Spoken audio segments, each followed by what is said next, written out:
Hello everyone, welcome to choice academy. இன்றைக்கி நம்ம கிளாஸில் பார்க்க போகிற டாபிக் இந்திய அரசியலமைப்பு lesson number 1 part 2 video. Already previous கிளாஸில் நம்ம பார்ட் 1 நம்ம பார்த்து கம்ப்ளீட் பண்ணியிருப்போம். அதனுடைய கண்டினியூட்டி வீடியோ தான் இந்த வீடியோ. லாஸ்ட் கிளாஸில் சிட்டிசன்ஷிப் குடியுரிமை வரைக்கும் நம்ம கம்ப்ளீட் பண்ணியிருப்போம். இந்த வீடியோவில் நம்ம ரிமைனிங் டாப்பிக்லேருந்து ஸ்டார்ட் பண்ணலாம். அப்படி பார்த்தோன்னா அடிப்படை உரிமை இந்த டாப்பிக்லேருந்து தான் நம்ம பார்க்கணும்.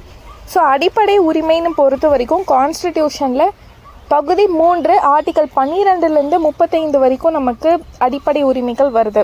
பார்ட் 2ல் குடியுரிமை பார்த்தோமா, 5லேருந்து 11 வரைக்கும் ஒரு ஆர்டிக்கல் இருக்குமா, அதனுடைய கண்டினியூட்டி தான் இந்த அடிப்படை உரிமை பகுதி 3 12லேருந்து 35 வரைக்கும் உள்ள சட்டப்பிரிவுகள் ஆர்டிகல்ஸ்னு நம்ம சொல்கிறோம். இந்த அடிப்படை உரிமையை நம்ம எந்த கான்ஸ்டிடியூஷன்லேருந்து பாரோ பண்ணியிருக்கோம், எதுலேருந்து இன்ஸ்பயர் ஆகி எடுத்திருக்கோம் அப்படின்னு பார்த்தோன்னா அமெரிக்காவோட அரசியலமைப்பை இன்ஸ்பயர் ஆகி தான் நம்ம பாரோ பண்ணியிருக்கோம். நம்மளோட இந்திய அரசியலமைப்பில் இருக்க அடிப்படை உரிமை அமெரிக்காவோட கான்ஸ்டிடியூஷனோட பாரோ பண்ணது. இதே நம்ம குடியுரிமைன்னு நம்ம பார்த்தோன்னா ஒற்றை குடியுரிமை தான் யூஸ் பண்ணுறோம். அந்த பிரிட்டனில் இருக்க மாதிரி அமெரிக்காவில் இரட்டை குடியுரிமை அதை யூஸ் பண்ணல.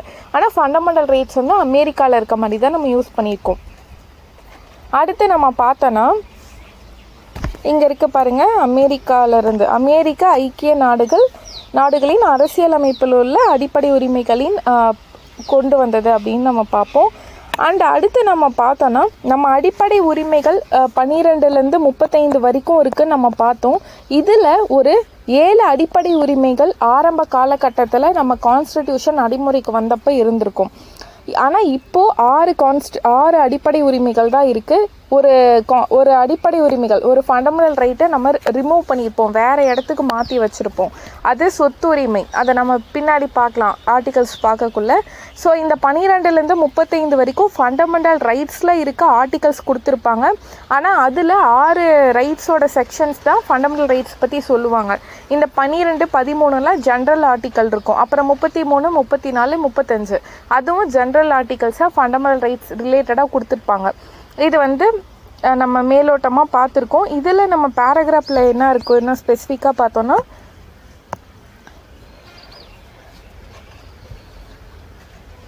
இங்கே பாருங்கள், முதலில் இந்திய அரசியலமைப்பு 7 அடிப்படை உரிமைகளை வழங்கியது. ஆனால் தற்போது 6 அடிப்படை உரிமைகள் மட்டுமே உள்ளன. இது நம்ம மெயின் திங். அடுத்து இந்திய அரசியலமைப்பின் பகுதி 3 இந்தியாவின் மகா சாசனம் என அழைக்கப்படுகிறது. மேக்னா கர்த்தா ஆஃப் இந்தியான்னு நம்ம சொல்லுவோம். அப்போ பகுதி 3 தான் நம்ம என்ன சொல்கிறோம், இந்தியாவின் மகா சாசனம் அப்படின்னு ஃபண்டமெண்டல் ரைட்ஸை நம்ம சொல்கிறோம். இது 2வது கீ பாயிண்ட். அடுத்து ஜென்ரலாக தான் இருக்குது. நம்ம அடுத்த பேராகிராஃப் பார்க்கலாம். அடுத்து பார்த்திங்கன்னா ஆர்டிக்கல் 32.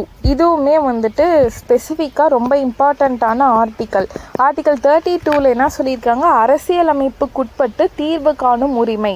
அந்த தீர்வு காணும் உரிமைன்னு இருக்கா, இதற்கு கீழே ஒரு 5 ரிட்ஸ் கொடுத்துருப்பாங்க. ரிட்ஸ்னால் நீதி பேராணைகள்னு நம்ம பார்ப்போம்.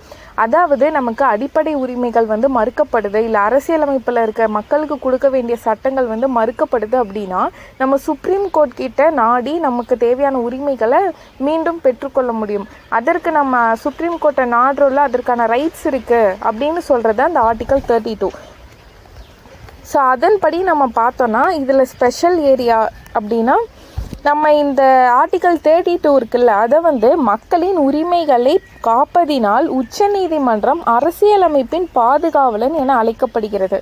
இந்த ஏரியா முக்கியம். நம்ம அது ஒரு ஆணை மாதிரி கோர்ட் ஒரு ஆணைகள், நீதி பேராணைகள்ன்ற பேரில் ஒன்று வெளியிட்டு நம்மளோட உரிமைகள், மக்களோட உரிமைகளை காப்பதுனால சுப்ரீம் கோர்ட்டை நம்ம என்ன சொல்கிறோம், அரசியலமைப்போட பாதுகாவலன் அப்படின்னு நம்ம சொல்கிறோம். And also doctor B.R. அம்பேத்கரும் இந்த ஆர்டிக்கல் 32 என்னன்னு சொல்லியிருக்காங்க, இந்திய அரசியலமைப்பின் இதயம் மற்றும் ஆன்மா அப்படின்னு சொல்கிறாங்க. இது ப்ரீவியஸ் இயர் கொஷின். அப்போ ஆர்டிக்கல் 32 B.R. அம்பேத்கர் என்ன சொல்கிறாரு, இதயம் மற்றும் ஆன்மான்னு சொல்கிறாங்க. அப்போ ஆர்டிக்கல் 32 படி ஒரு 5 நீதி பேராணைகள் இருக்கும். அதை ஃபர்ஸ்ட் பாருங்கள், ஆட்கொணர்வு நீதி பேராணை, கட்டளையுறுத்தும் நீதி பேராணை, அப்புறம் தடையுறுத்தும் நீதி பேராணை, ஆவண கேட்பு பேராணை, தகுதி முறை வினவும் நீதி பேராணை.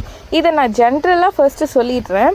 இப்போ ஆட்கொணர்வு நீதி பேராணை ஹேபியஸ் கார்பஸ்ன்னு சொல்கிறோம். இந்த ரிட்ஸை பொறுத்த வரைக்கும், இந்த நீதி பேராணை பொறுத்த வரைக்கும் இப்போது அன்அஃபிஷியலாகவோ இல்லை யாராவது ஒரு பர்சனை அரெஸ்ட் பண்ணியிருக்காங்க, எந்த ஒரு வாரண்ட்டோ இல்லை எந்த ஒரு விஷயம் சொல்லாமல் ஒரு பர்சனை அரெஸ்ட் பண்ணிட்டு போயிட்டாங்க ஒரு போலீஸோ, அப்படி இல்லைன்னா ஹவுஸ் அரெஸ்ட் பண்ணி ஒரு பர்சனை வச்சுருக்காங்களோ, யாராவது ஒரு பர்சனை காணும், அந்த பர்சனை கோர்ட் முன்னாடி கொண்டு வந்து நிறுத்தணும்னு சொல்லி அவங்க ஃபேமிலி மெம்பர்ஸோ யாராவது அவங்களுக்கு சம்மந்தப்பட்டவங்க கோர்ட்டில் கேஸ் போடுறாங்கன்னா இந்த ரிட்ஸை யூஸ் பண்ணி கேஸ் போடுவாங்க. இந்த மாதிரி ஒரு பர்சன் காணும், எனக்கு அவங்கள கோர்ட் முன்னாடி கொண்டு வந்து நிறுத்த சொல்லுங்கள் அப்படின்னு.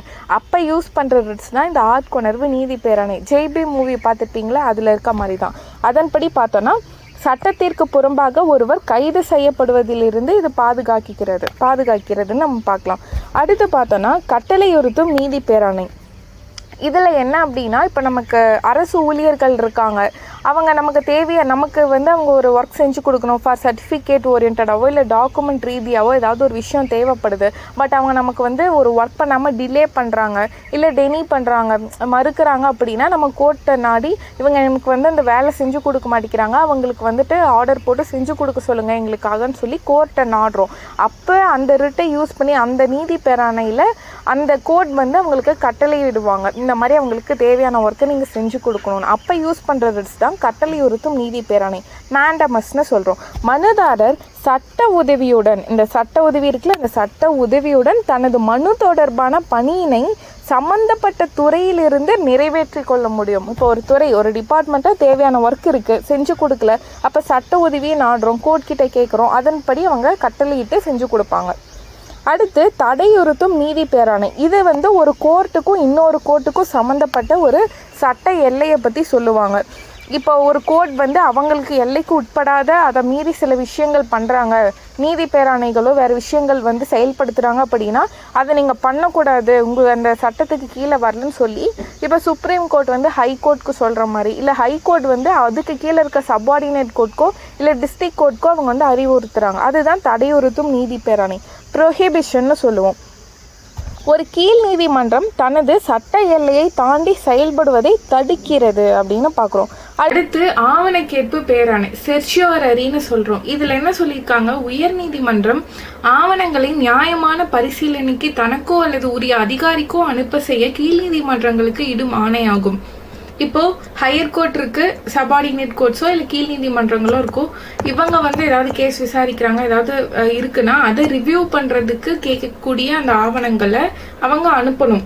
அவங்க ஒரு வேளை ரிவ்யூ பண்ணாலும் சரி, அந்த டிபார்ட்மெண்ட் சேர்ந்த அதிகாரிகள் ரிவ்யூ பண்ணாலும் அவங்க கேட்டால் அந்த பேராணை அடிப்படையில் கீழ் நீதிமன்றங்கள் அவங்களுக்கு அனுப்பிடணும். இதை பற்றி சொல்கிறது தான் ஆவணக்கேற்பு பேராணை. அடுத்து ஃபைனல் ஒன், தகுதி முறை வினவும் நீதி பேராணை, குவ வாரண்டோன்னு சொல்கிறோம்.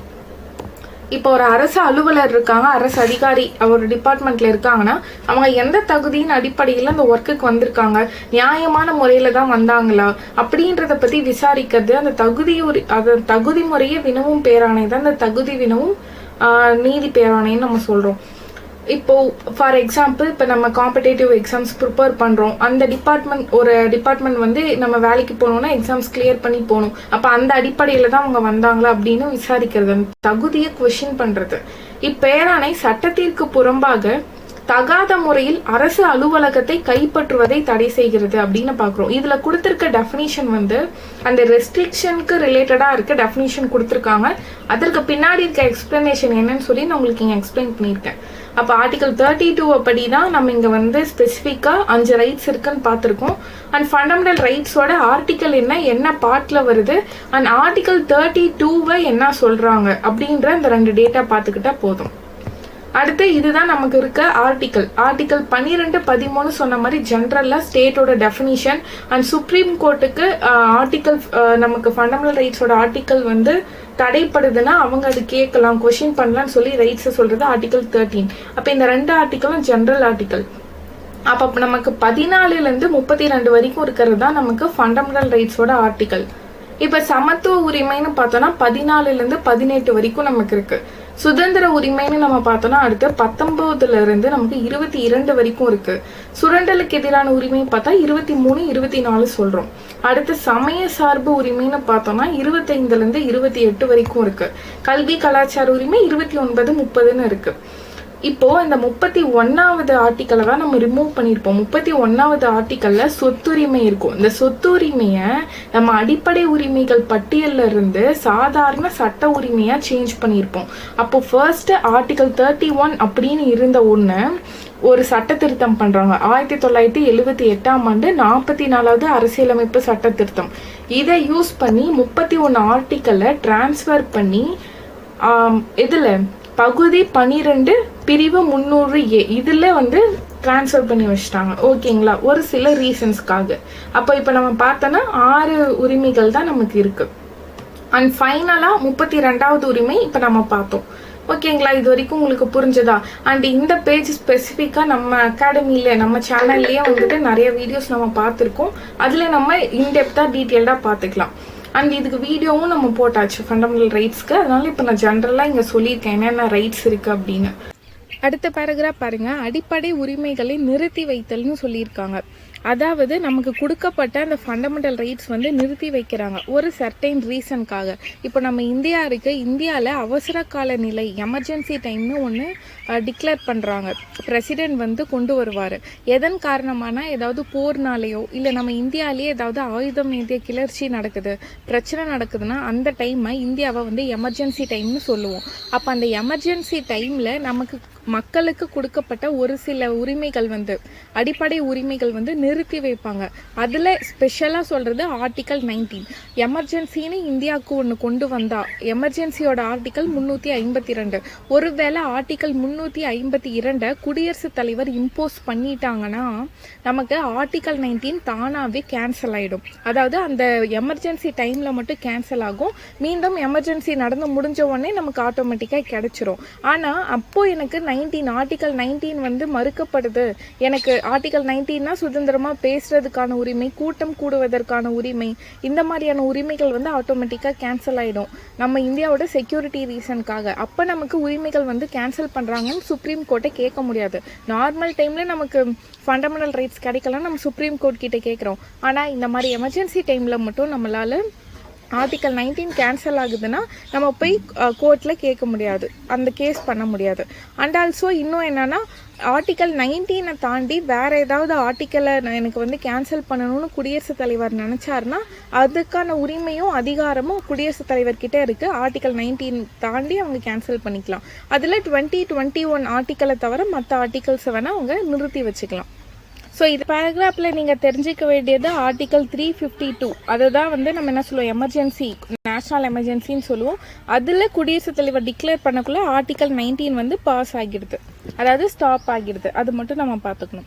அரசு நெறிமுறையுறுத்தும் கோட்பாடுகள் இல்லைன்னா அரசுக்கு வழிகாட்டும் நெறிமுறை கோட்பாடுகள்னு சொல்லுவோம்.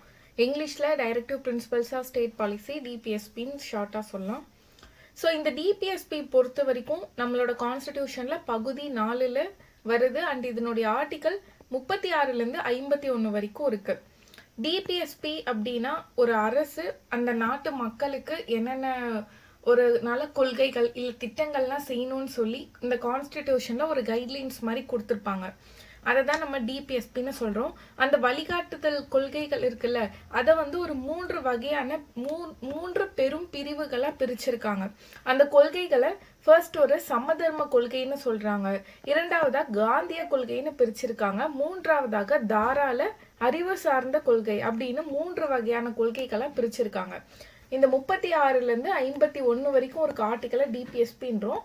அந்த ஆர்டிக்கல்ல இருக்க கொள்கைகளை என்ன பண்ணியிருக்கோம், ஒரு 3 பிரின்சிபல்ஸோட வெரைட்டிஸை நம்ம பிரிச்சிருக்கோம். அடுத்து நம்ம இதை பார்த்தோம்னா இதுல ஒரு குவட்டேஷன் இருக்கு. இந்திய அரசியலமைப்பின் புதுமையான சிறப்பம்சம் என டாக்டர் BR அம்பேத்கர் டிபிஎஸ்பியை சொல்கிறார் அப்படின்னு இருக்கு. அதாவது அரசுக்கு வழிகாட்டும் நெறிமுறை கோட்பாடுகளை புதுமையான சிறப்பம்சம், இந்தியாவோட அரசியலமைப்பின் புதுமையான சிறப்பம்சம்னு நம்ம எதை சொல்றோம், டிபிஎஸ்பியை சொல்றோம். அப்படி சொன்னது யாரு, டாக்டர் BR அம்பேத்கர். இது மட்டும் இந்த பேராகிராஃப்ல நம்ம தெரிஞ்சுக்கிட்டா போதும். அண்ட் இப்போ அடிப்படை உரிமைகள் பார்த்துருப்போம். அடிப்படை உரிமைகளுக்கும் இந்த டிபிஎஸ்பிக்கும் உள்ள அந்த வேரியேஷன் பார்க்கலாம், எப்படி கம்பேரிசன் பண்ணியிருக்காங்கன்னு. இப்போ அடிப்படை உரிமைகள்ன்றது நம்ம அமெரிக்காவோட ஐக்கிய நாடுகள், அதாவது அமெரிக்காவோட அரசியலமைப்புல இருந்து எடுத்திருக்கோம். டிபிஎஸ்பி அயர்லாந்தோட அரசியலமைப்புல இருந்து காப்பி பண்ணியிருக்கோம், அதாவது அதை இன்ஸ்பயர் ஆகி நம்ம எடுத்திருக்கோம். அடுத்து அரசாங்கத்தால் கூட இந்த உரிமையை சுருக்கவோ நீக்கவோ முடியாதுன்னு சொல்றாங்க. அப்போ இந்த அடிப்படை உரிமைகளை அமெண்ட்மெண்ட் பண்ணி, அதாவது சட்ட திருத்தம் பண்ணி ஒரு நீக்கிறதோ இல்ல அதை வந்து கம்மி பண்றதோ அந்த மாதிரி எந்த ஆப்ஷனும் அவங்களுக்கு கிடையாது. ஆனா இந்த அரசுக்கு வலியுறுத்தும் நெறிமுறை கோட்பாடுகள் நம்ம சொல்றது வெறும் வந்து ஒரு அறிவுறுத்தல், ஒரு கைட்லைன்ஸ் மாதிரி தானே தவிர அதை இம்ப்ளிமெண்ட் பண்ணணும் அப்படின்லாம் சொல்லி நம்மளால சொல்லவும் முடியாது. இல்லை சேஞ்சஸ் பண்றது அதெல்லாம் வந்து அப்பாற்பட்டது.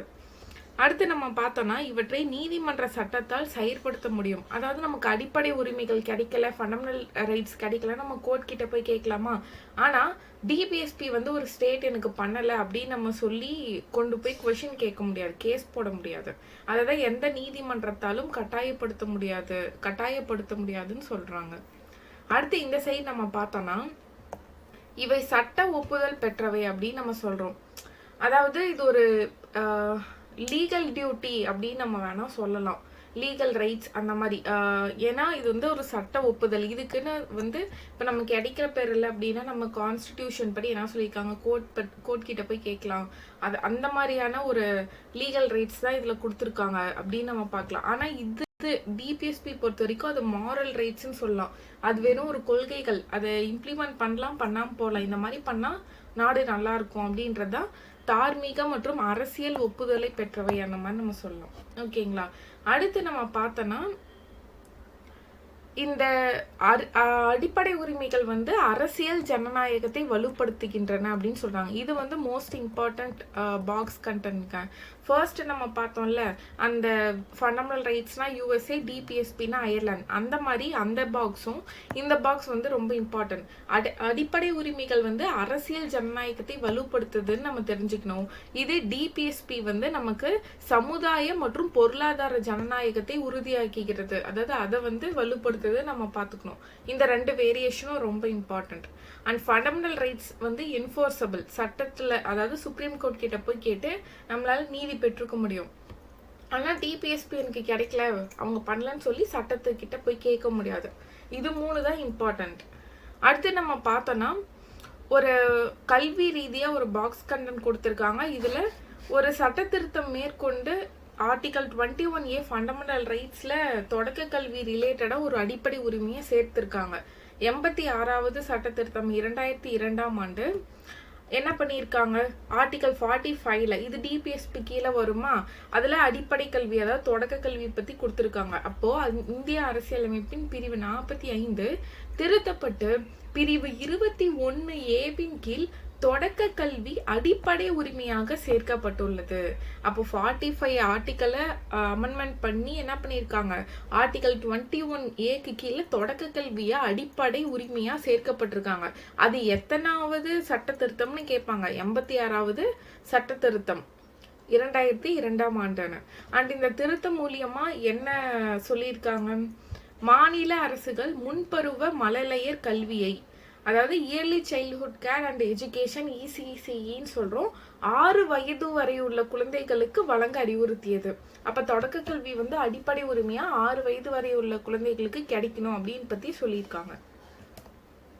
அடுத்த அடிப்படை கடமைகள். அடிப்படை கடமைகள் பொறுத்த வரைக்கும் நம்ம கான்ஸ்டிடியூஷன் புக் வந்து ஆரம்ப காலத்துல நம்ம கொண்டு வந்தப்போ அடிப்படை கடமைகள்னு ஒரு செக்ஷன் இருந்ததான்னு கேட்டா கிடையாது.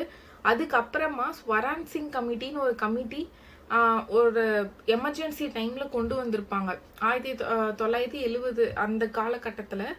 அண்ட் அதுக்கப்புறமா அந்த டைம்ல எமர்ஜென்சிக்கு அப்புறம் ஸ்வராஜ் சிங் கமிட்டி ஒரு ரெக்கமெண்டேஷன் கொடுத்துருப்பாங்க. எமர்ஜென்சி டைம்ல மக்கள் வந்து சரியா கடைபிடிக்கல, அவங்களோட ரூல்ஸ் ஃபாலோ பண்ணல, அவங்களுக்குன்னு ஒரு கடமைகள் இருக்குல்ல, நாட்டுல இந்த மாதிரி ஒரு சுச்சுவேஷன் இருக்கக்குள்ள மக்களும் ஒத்துழைக்கணும் அப்படின்னு சொல்லி மக்களுக்கு ஒரு அடிப்படை கடமைகள்னு 1976ல் 42வது சட்ட திருத்தம் மூலியமா தான் ஃபண்டமெண்டல் டியூட்டிஸ் அப்படின்னு ஒரு செக்ஷனை கொண்டு வராங்க. ஓகேங்களா? அப்போ இந்த ஃபண்டமெண்டல் டியூட்டிஸ் வந்து நம்ம அரசியலமைப்புல எந்த இடத்துல இன்சர்ட் பண்ணியிருப்பாங்கன்னா டிபிஎஸ்பிக்கு அடுத்தபடியாக உள்ள பார்ட்ல பார்ட் 5 கிடையாது, பார்ட் 4A அப்படி. ஓகேங்களா? பார்ட் 4ம் பார்ட் 4A வந்து சப் கிளாஸ்லாம் கிடையாது, பார்ட் 4 வேற, பார்ட் 4A வேற, அதுக்கப்புறம் தான் பார்ட் 5 வரும். இப்போ பார்ட் 4A அடிப்படை கடமைகளை ஆட் பண்ணிட்டாங்க. இதில் ஒரே ஒரு ஆர்டிக்கல் தான் இருக்கும். 51A ஒரு ஆர்டிக்கல் இருக்கு. இந்த ஆர்டிக்கல் கீழே ஒரு 11 சப் ஆர்டிக்கல் இருக்கும். அது வந்து 51A sub class A sub class B இந்த மாதிரி வந்து ஒரு 11 ஆர்டிகல்ஸ் இருக்கும். அதை வந்து நம்ம 11 அந்த ஃபண்டமெண்டல் டியூட்டிஸ் என்னன்னு பார்த்துக்கலாம். இப்போ இதில் நீங்கள் தெரிஞ்சுக்க வேண்டியது இப்போ நான் சொன்னது மட்டும்தான்.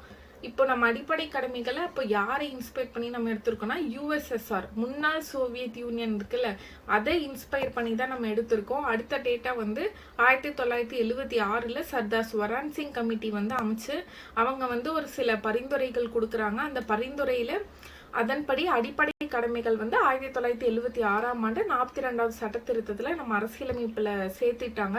எங்கே சேர்த்திருக்காங்க? பகுதி 4A ஆர்டிக்கல் 51A அப்படின்ற அடிப்படையில் ஒரு 11 அடிப்படை கடமைகள் சேர்த்திருக்காங்க. இதுதான் இந்த பாக்ஸில் இருக்கும். இதை மட்டும் தெரிஞ்சுக்கிட்டா போதும்.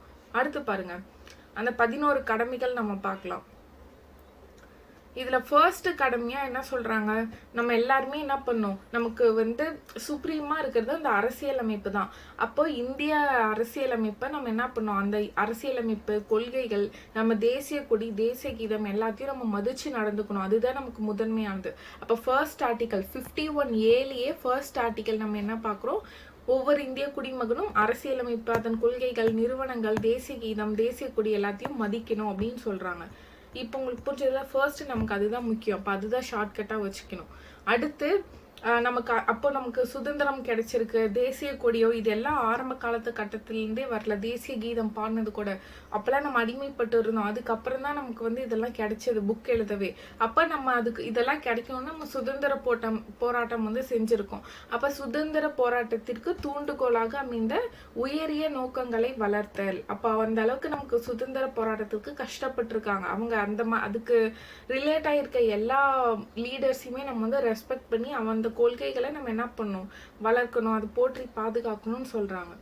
அடுத்து இவ்வளவும் நம்ம பண்ணது நம்ம இந்தியாவோட இறையாண்மை, ஒற்றுமை, ஒருமைப்பாடு இது எல்லாத்தையுமே வந்து நம்ம ஒற்றுமையா இருக்கணும், இதெல்லாம் வந்து மேலோங்கி இருக்கணும், அதை பாதுகாக்கணும். அப்போ தேர்ட் ஒன் வந்து இந்தியாவோட இறையாண்மை, ஒற்றுமை அப்படின்னு நம்ம வந்து ஞாபகம் வச்சுக்கலாம். அடுத்து 4வது பார்த்தீங்கன்னா தேச பாதுகாப்பிற்காக தேவைப்படும் பொழுது தேச பணியாற்ற தயாராக இருத்தல்.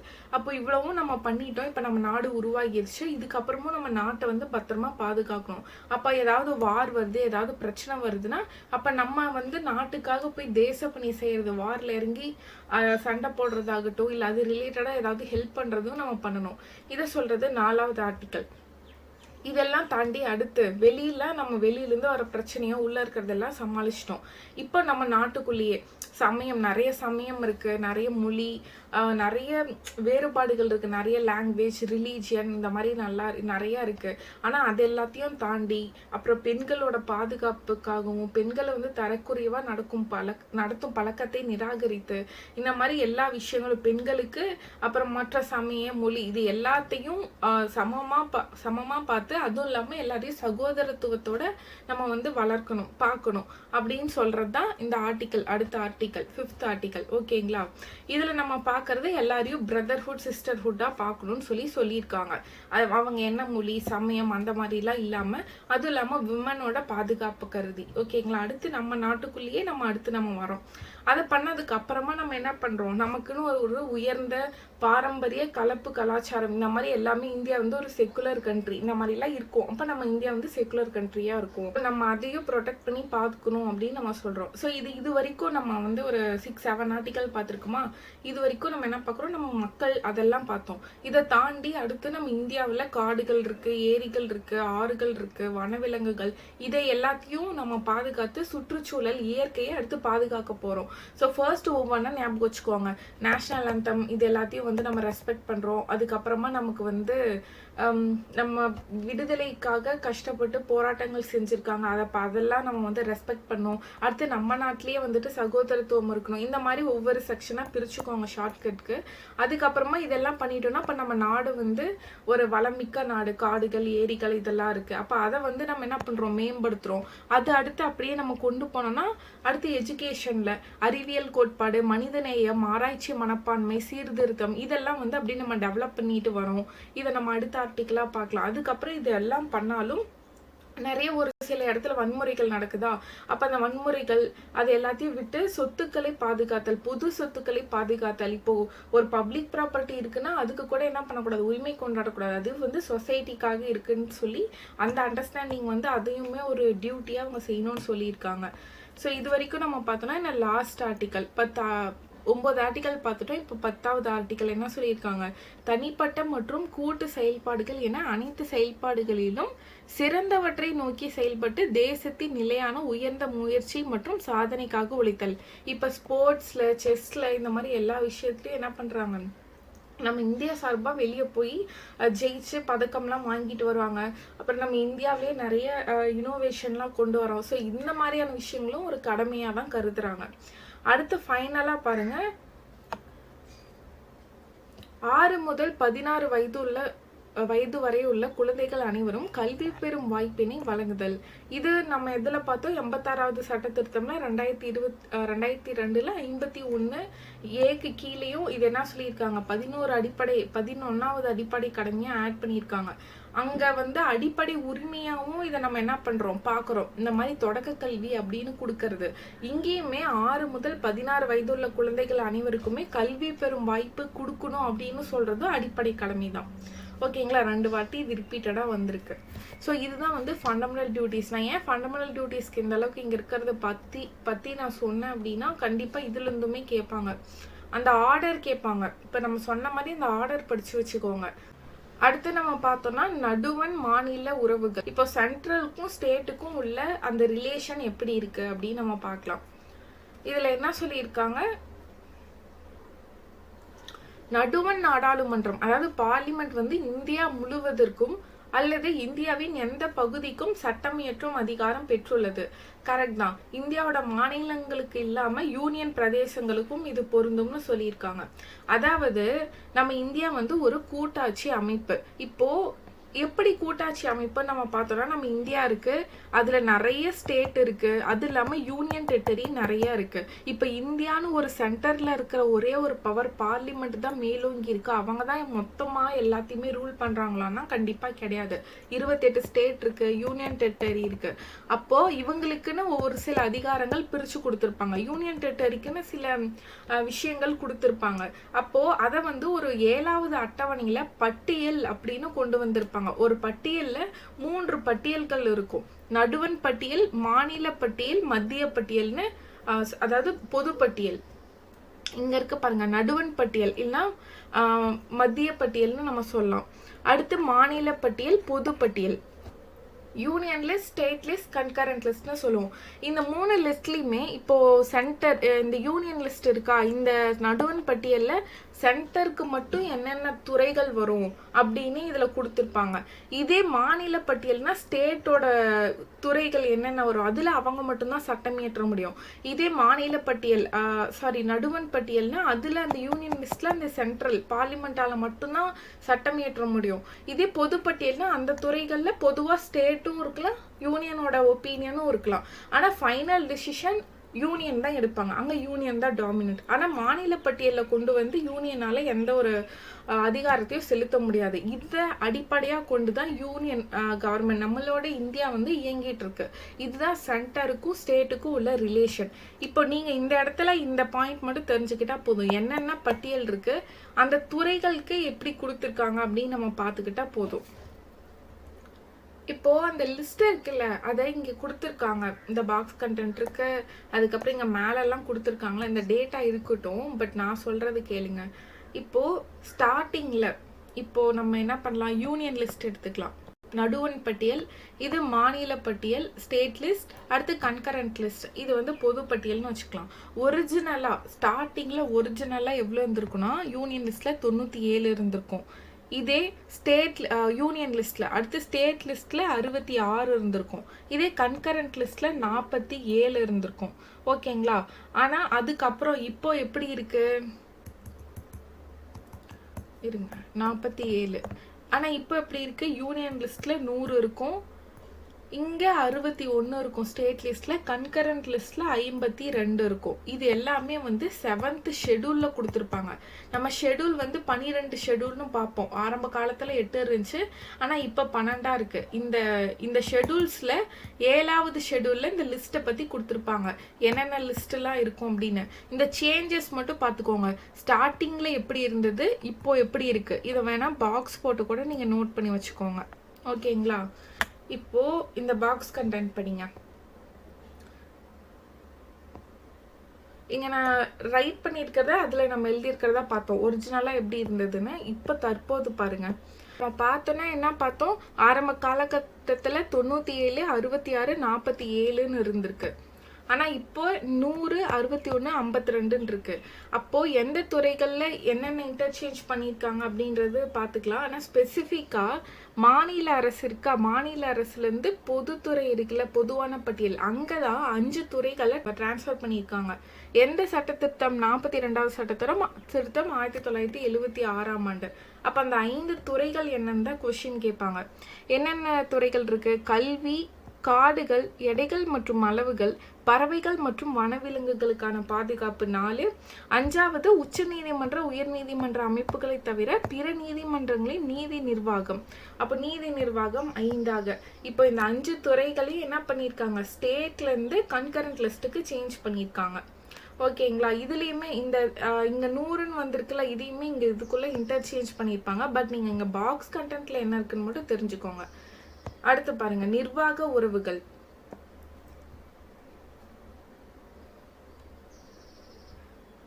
இதில் நீங்கள் தெரிஞ்சிக்க வேண்டியது, இப்போ மாநில அரசு இருக்குன்னா, ஒரு ஸ்டேட் இருக்குன்னா, அந்த ஸ்டேட்டுக்கு என்ன அதிகாரம், அந்த ஸ்டேட்டுக்குள்ளே என்னென்ன அட்மினிஸ்ட்ரேஷன்லாம் பண்ணுமோ அதெல்லாம் அவங்களோட அந்த சாவரினிட்டி. அவங்களுக்கு பிடிச்ச மாதிரி அந்த அரசு எப்படி நினைக்குதோ அந்த அரசு அந்த மாதிரியான ஆட்சியை அந்த ஸ்டேட் மாநிலத்துக்குள்ளே நடத்திக்கலாம். அந்த அளவுக்கு அவங்களுக்கு நிர்வாகம் அவங்க சொந்த மாநிலத்தில் மட்டும்தான் இருக்குது. வெளி மாநிலத்திலையோ பார்லிமெண்ட்லேயோ அந்த அளவுக்கு நிர்வாகமோ அதிகாரமோ செலுத்த முடியாது. அதே மாதிரி நடுவண் அரசு, நம்மளோட சென்ட்ரல் கவர்மெண்ட்டுக்கும் சிறப்பு அதிகாரம், சில நிர்வாக அதிகாரம் இருக்கு. அந்த 3 பாயிண்ட்ஸை நம்ம பார்த்துக்கணும். மேபி ஒரு 4 ஸ்டேட்மெண்ட் மாதிரிலாம் நிறைய கொடுத்துட்டு அதில் 2 பாயிண்ட் இருக்கு, இங்கே இருக்கு பாருங்க, இந்த ஒன்று இந்த 2 பாயிண்ட் தான் முக்கியம். இது ரெண்டுமே வந்து நிர்வாக உறவுகள் சென்டருக்கும் ஸ்டேட்டுக்கும் உள்ளது கொடுத்துருக்காங்க. இதை ஒரு ஸ்டேட்மெண்ட் கொஸ்டின்ல கேட்கலாம், அதனால இது மட்டும் பார்த்துக்கலாம். இப்போ நாடாளுமன்றம் தொடர்பான விஷயங்களில் சட்டங்களை இயற்ற சிறப்பு அதிகாரம் யாருக்கு இருக்கு? பார்லிமெண்ட், நடுவண் அரசுக்கு இருக்கு. அதுவும் இல்லாமல் மாநில அரசுகள் செய்து கொள்ளும் உடன்படிக்கை அல்லது ஒப்பந்தங்களை அங்கீகரிப்பது ஆகியவனையாகும். லைக் இப்போ மாநில அரசுகள்லாம், இப்போ நமக்கும் கர்நாடகாவுக்கும் நதிநீர் பிரச்சனை வருது, அதில் ஏதாவது ஒப்பந்தம் போடுறோமா, அதுலேயுமே வந்துட்டு இன்டர்ஃபர் ஆகும் சென்ட்ரல் கவர்மெண்ட். அது வந்து இப்போ உங்கள் ஸ்டேட்டுக்குள்ளே தான் நடக்குது, சென்டர் எதுக்கு வரீங்கன்னா கேட்க முடியாது. அதுலேயுமே உங்களுக்கு சிறப்பு அதிகாரம் இருக்குது. அப்போ இந்த 2 விஷயமே நிர்வாக உறவுகள்னு வரக்குள்ள அந்த சென்டருக்கு என்ன பவர், ஸ்டேட்டுக்கு என்ன பவர்னு தெரிஞ்சுக்கணும். அடுத்து நிதி உறவுகள் பாருங்க. நிதி உறவுகள்னா சென்டருக்கும் ஸ்டேட்டுக்கும் உள்ள நிதி உறவு எப்படி இருக்கு, இப்போ அதை பற்றி சொல்கிற ஆர்டிக்கல் வந்து பகுதி 12ல் இதை பற்றி கொடுத்துருக்காங்க. ஆர்டிக்கல் 268லேருந்து 293 வரைக்கும் உள்ள ஆர்டிக்கல் எல்லாமே இந்த நிதி சார்ந்த உறவுகளை பற்றி தான் சொல்லியிருப்பாங்க. இன்னொன்று ஆர்டிக்கல் நம்ம இங்கே என்ன தெரிஞ்சுக்கணும்னா, நிதிக்குழுன்னு ஒன்று பரிந்துரை செய்வாங்க. நிதிக்குழுன்னு ஒரு அமைச்சு, அது அவங்க வந்து ரெக்கமெண்டேஷன்ஸ் கொடுப்பாங்க, எந்தெந்த விதிகள் எங்கெங்கே வசூலிக்கப்படணும், அரசு விதிகள், அப்புறம் மாநில அரசுக்கு என்னென்ன, அதாவது நிதிகள் பிரித்து கொடுக்கணும், வரிகள் வசூலிக்கப்பட்டது சார்ந்து, இந்த மாதிரி எல்லா விஷயங்களையும் நிதிக்குழு பரிந்துரை செய்வாங்க. அவங்களுக்கு குடியரசுத் தலைவர் வந்து நியமனம் செய்வாங்க அந்த நிதிக்குழுவோட மெம்பர்ஸ் எல்லாரையும். பட் அதை சொல்கிற சட்டப்பிரிவு வந்து 280. இதை ஏன் இங்கே பார்க்குறோன்னா, நிதி சார்ந்த அமைப்புன்னு வரக்குள்ள இந்த ஆர்டிக்கலை பார்க்கணும். ஓகேங்களா? அண்ட் ஒரு முக்கியமான பேராகிராஃப் கண்டென்ட், இப்போது சென்டருக்கும் ஸ்டேட்டும் இருக்குது, இதுக்கு இடையில நிறைய பிரச்சனைகள் நடந்திருக்கும். இது ரெண்டும் விசாரிக்கிறதுக்காக, இந்த விஷயங்களை விசாரிக்கிறதுக்காக நிறைய குழுக்கள் வந்து அமைச்சிருப்பாங்க. அதில் முக்கியமான கமிஷன் வந்து இந்திரா காந்தி பீரியடில் 1983ல் சர்க்காரிய கமிஷனும் ஒரு கமிஷனை நியமனம் செஞ்சுருப்பாங்க. அண்ட் அவங்க நிறைய பரிந்துரைகள் கொடுத்துருப்பாங்க நடுவண் மற்றும் மாநில அரசுகளோட உறவுகளை விசாரிக்கிறதுக்காக. அண்ட் அந்த குழுவில் பரிந்துரைகள் 247 பரிந்துரைகள் வச்சிருக்காங்க. பட் அதில் ஃபில்டர் பண்ணி 180 பரிந்துரைகளை நடுவண் அரசு வந்து செயல்படுத்தியிருக்காங்க. இது ஒரு விஷயம் நடந்திருக்கு. அப்போ சர்க்காரிய கமிஷன் வந்து சென்டர் ஸ்டேட்டோட ரிலேஷனுக்கு ரிலேட் ஆனது. அதே மாதிரி நம்ம தமிழக அரசுல ராஜமன்னார் கமிட்டி அமைச்சிருப்பாங்க. அந்த குழுவில் ஒரு 3 இருந்திருப்பாங்க. அவங்களுமே சென்டர் அண்ட் ஸ்டேட் ரிலேட்டடாக வந்து ஆராய்ஞ்சு நிறைய பரிந்துரைகள் கொடுத்துருப்பாங்க. இந்த மாதிரியான ரெக்கமெண்டேஷன் இருக்கலாம்னு சொல்லி. அண்ட் அந்த கமிட்டி போடப்பட்டது 1969. ஓகேங்களா? 1969 ராஜமன்னார் குழு. ராஜமன்னாரோட தலைமையிலேயே மூவர் குழு வந்து இருந்தது. ராஜமன்னார் கமிட்டின்னு தான் சொல்லுவோம். அதுக்கு தலைவர் தான் ராஜமன்னார். இது தமிழக அரசு ரிலேட்டடா. அப்போ நம்ம சென்டர் ஸ்டேட்டுக்கு 2 கமிஷன் பார்த்துருக்கோம். என்ன கமிஷன் பார்த்துருக்கோம்? சர்க்காரிய கமிஷன் அண்ட் ராஜமன்னார் கமிட்டி நம்ம சொல்லலாம். அடுத்து இங்கே நம்ம ஃபண்டமெண்டல் டியூட்டிஸ் ஆட் பண்ணது யாரு? ஸ்வரன் சிங் கமிட்டி. ஓகேங்களா? அந்த 3 கமிட்டி நீங்கள் ஞாபகம் வச்சுக்கோங்க. இப்போ நம்ம இந்த கிளாஸில் பார்த்தது இங்கே இருக்க பாருங்க, சர்தார் ஸ்வரன் சிங். இது வந்து ஃபண்டமெண்டல் டியூட்டி.